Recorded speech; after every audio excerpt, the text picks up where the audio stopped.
Good day, you're watching Businessworld Live. I'm Jes Delos Santos, and here are today's top stories. With the BSP signaling another rate hike, Governor Felipe Medalla says higher interest rates will not kill economic recovery efforts.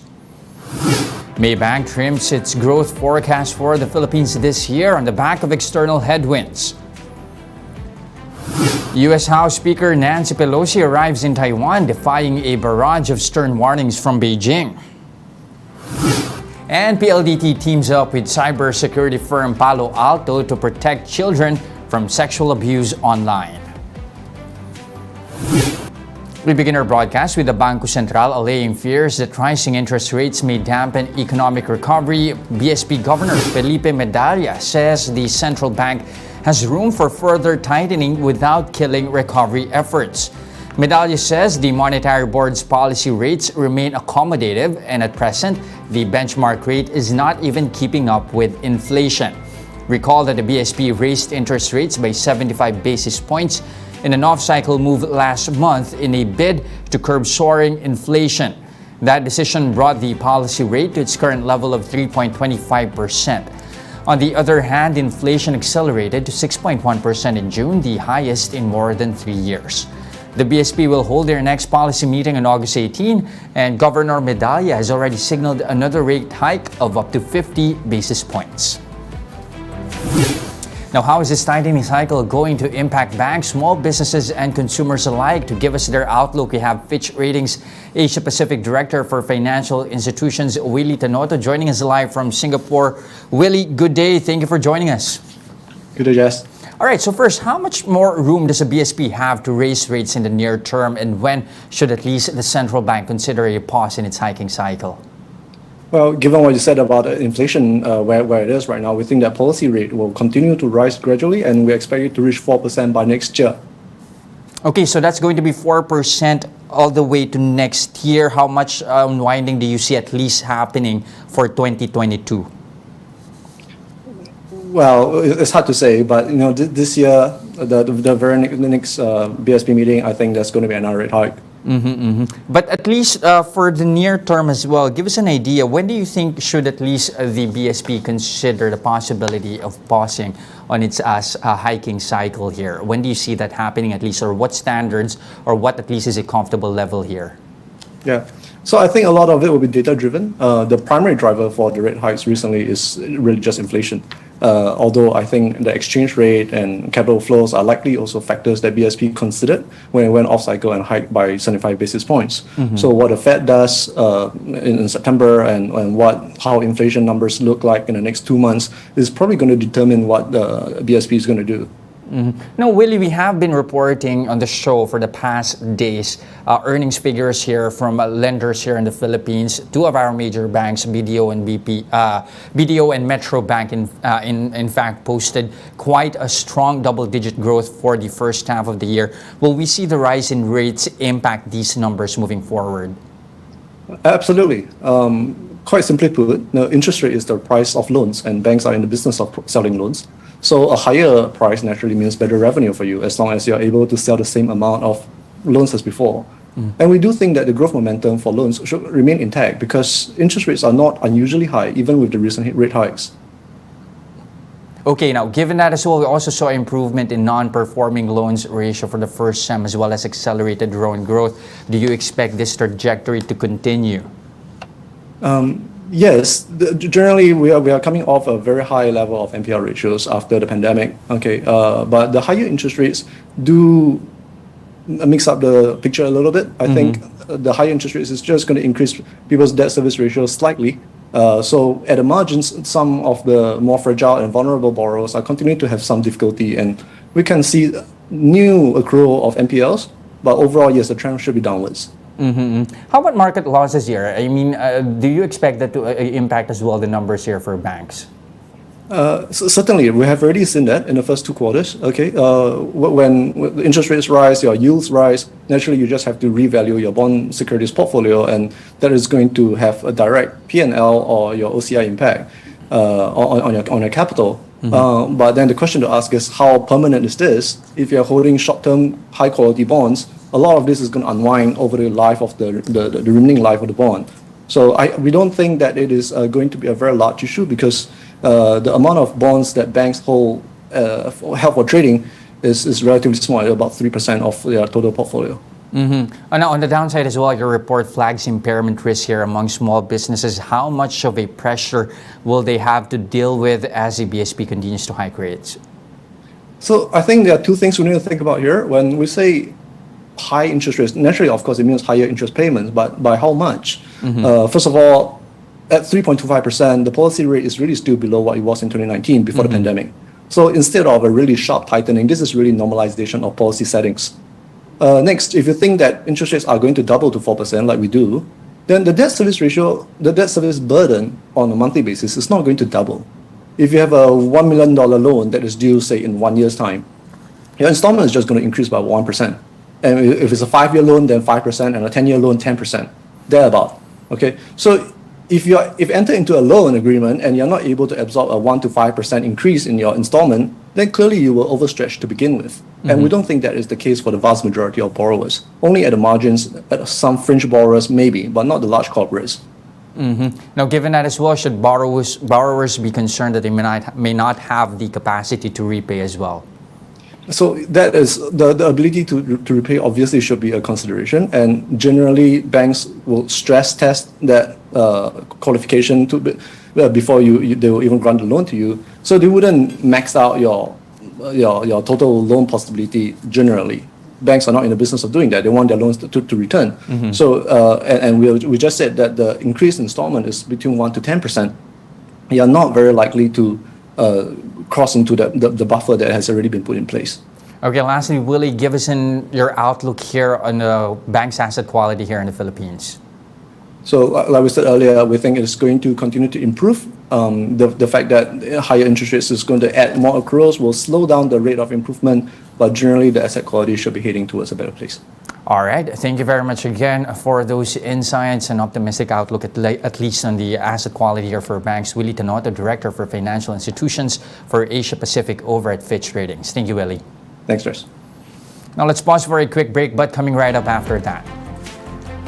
Authorities at the Ninoy Aquino International Airport step up screening procedures to prevent the spread of monkeypox virus in the country. More of that and other stories when Businessworld Live returns. Stay with us.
And you're still watching Business World Live here on One News. I'm Jes Delos Santos. Maybank has slashed its growth forecast for the Philippines this year amid the increasing possibility of a recession in the United States, China, and Europe. Maybank lowered the GDP growth forecast for the country to 6.5% this year from the 7% projection it penciled back in January. This latest forecast is still within the government's 6.5 to 7.5% target for this year. Despite the downward adjustment, Maybank said the Philippine GDP growth will be the second fastest in ASEAN after Vietnam's 6.9%. Now, another subvariant of Omicron, which was first recorded in India, has now been detected in the Philippines. The health department says they recorded the country's first two cases of the BA.2.75 or Centaurus subvariant in Central Visayas. One of them was partially vaccinated while the other was unvaccinated. Both patients have now recovered from COVID-19, but their travel histories are still being verified. Centaurus is said to be more transmissible than other subvariants, but the DOH says there's still a lack of evidence on its severity. Apparently, based on studies and experience of other countries, this is more transmissible and this also has more immune evasion compared to the BA.5. Pero wala pa siyang ebidensya na ito po ay nakakakos ng more severe infections. Now, to avoid the further spread of this subvariant, the DOH reiterates its call to the public to get vaccinated or boosted. Hindi po natin kailangang maparalyze with fear, hindi kailangang matakot, kailangan laging aware, kailangan mapagmatyag. Magpabakuna na po tayo lahat para tayo po lahat ay protektado. Now, the government has imposed new screening measures in airports to prevent the further spread of monkeypox. Inbound travelers are now asked to remove their jackets and roll up their sleeves before getting off the plane. Aside from this, passengers are required to pass through a thermal scanner to determine if they have fever. However, the Bureau of Quarantine admits these measures may not be enough to fully prevent monkeypox cases from entering the Philippines. Hindi naman po lahat nagpe-present with fever. And then after the fever, yung rashes tsaka lang po yan magde-develop. So that's one of the challenges. Kaya hindi po natin masasabi na yung pasaherong dadaan ay makakatch natin on time. For its part, the health department still sees no need to close borders. The DOH added that the first monkeypox case in the Philippines is now recovering. With this, DOH officer in charge, Undersecretary Maria Rosario Varejere, said the detection of the monkeypox virus will not delay the reopening of classes. Varejere also clarified monkeypox is not a sexually transmitted disease. It can also be transmitted through other means, no? Like the fomites, yung mga sa lamesa, sa mga damit na ginamit ng ating mga individual na may sakit, makukuha mo rin siya doon. So it is not really specific na STD, it can be transmitted through sexual contact. Now in world news, despite China's threats of a military response, U.S. House Representative Nancy Pelosi arrived in Taiwan late last night in hopes of strengthening the U.S.'s commitment to the self-ruled island. Pelosi's unannounced but widely anticipated trip is the highest-level U.S. visit to Taiwan in 25 years. Pelosi and her delegation were greeted by Taiwan's foreign minister and the top U.S. representative in Taiwan. China, which claims self-ruled Taiwan as its own, has condemned the visit as a threat to peace and stability in the Taiwan Strait, even placing its military on high alert.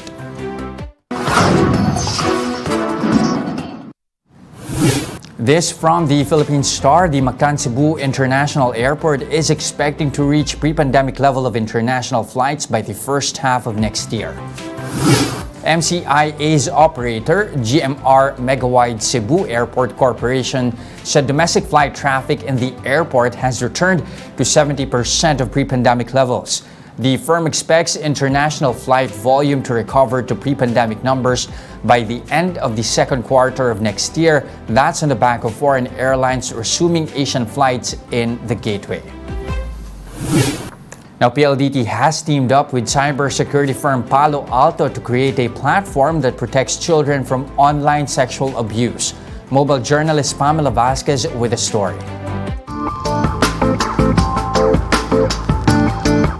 Telco giants PLDT and Smart are expanding their efforts to provide a safer cyberspace for children. Both companies have initiated a multi-billion peso investment to run their child protection platform against online sexual abuse and exploitation. I think it's very obvious. No? This is a big business because there are customers. And that is why it is still growing in terms of distribution, because they always find a way to circumvent whatever controls.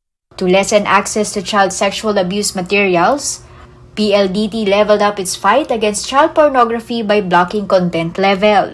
PLDT teamed up with cybersecurity company Palo Alto Network to customize a blacklist of links and other online child sexual abuse materials. We have created a rule in an automated manner also, wherein if the subscriber tried to access the content, the file name, the video name, or the photo name that we have in our blacklist, then the subscriber will be redirected to a landing page saying that he is trying to access a child porn related material, and that's a violation of the law. Since its launch in November last year, they have blocked more than 300,000 links and 1 billion access attempts, which they said is very concerning. PLDT has also strengthened its alliance with local and global institutions such as the UNICEF, Internet Watch Foundation, and Google, among others. Child rights considerations are thus embedded into our group-wide stakeholder engagements and impact assessment efforts, particularly to make sure that children get the best value when using our connectivity services. The telco giant is now reaching out to the government to work on efforts to make the Philippines compliant with the United Nations Sustainable Development Goal to end violence against children. Mobile journalist Pamela Vasquez, We Are One News. Definitely a big step in ensuring the protection of minors in this growing digital age. And those are the biggest stories on the economic and corporate front today. I'm Jes Delos Santos. We are One News, all sides, all the time. Don't go away. We'll give you the latest on the local bourse when Business World Live returns. Stay with us.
And you're still watching Businessworld Live here on One News. I'm Jes Delos Santos. Let's have a quick check of the markets here, starting with a quick look here at what's happening over the region. A steady recession here for most major markets in Asia as tensions between the US and China cool slightly. You have the topics in the Nikkei, Japanese markets here, starting the day in the green. Same, of course, for the Kospi. The same cannot be said, though, however, for Aussie stocks here, down by 0.5% so far. Let's see how the local bourse is tracking so far. As you can see here, the index gaining close to 0.2%, extending those last-minute gains on Tuesday. The index now at 6,374. Again, you have investors scooping up shares at the last minute on Tuesday. That's on the back of better manufacturing data in July and better earnings here, double-digit growth. In fact, for the first half for Metro Bank, as we have reported yesterday. Now, Pure Gold likewise reporting higher first semester earnings here, up by 5% to 4.2 billion pesos. That's as earnings in the April to June period hit 2 billion pesos on the back of higher sales from new stores. As you can see right here, Pure Gold enjoying quite some hefty gains at the start of the trading day, up close to 3%, now at 31 pesos a piece. Let's have a quick check as to how other retailers might actually be moving today. We are expecting active trading on some of our retailers on the back of those good numbers from Pure Gold. In fact, you have again Pure Gold, the best performer so far, up close to 2%. Other retailers here, SM Investments gaining also up 1.6%. And then you also have URC here in the green, not far behind Pure Gold, in fact, up by 1.9%. But apart from our retailers, we need to keep tabs on banks and property developers as well.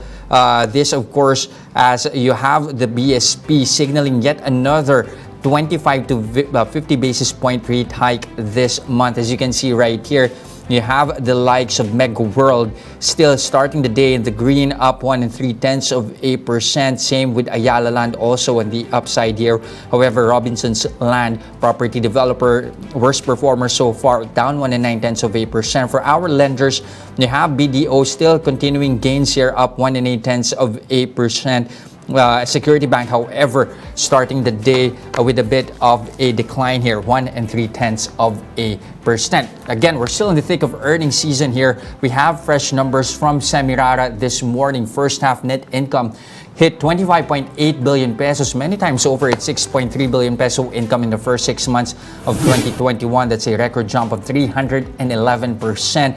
Pushed, of course, by second quarter earnings, which hit 10.8 billion pesos. Now, President and CEO Maria Cristina Gotianen acknowledges that China lockdowns weakened their numbers quarter on quarter. In fact, shipments dropped by 24% during the second quarter. But according to them, they still did better year on year. They are, however, tempering hopes as they expect the second half to be anemic due to market volatility and unfavorable weather conditions. Again, Semirara, as you can see here, a bit of a sell-off here, down by 1.1% now at 40 pesos and 10 centavos a piece.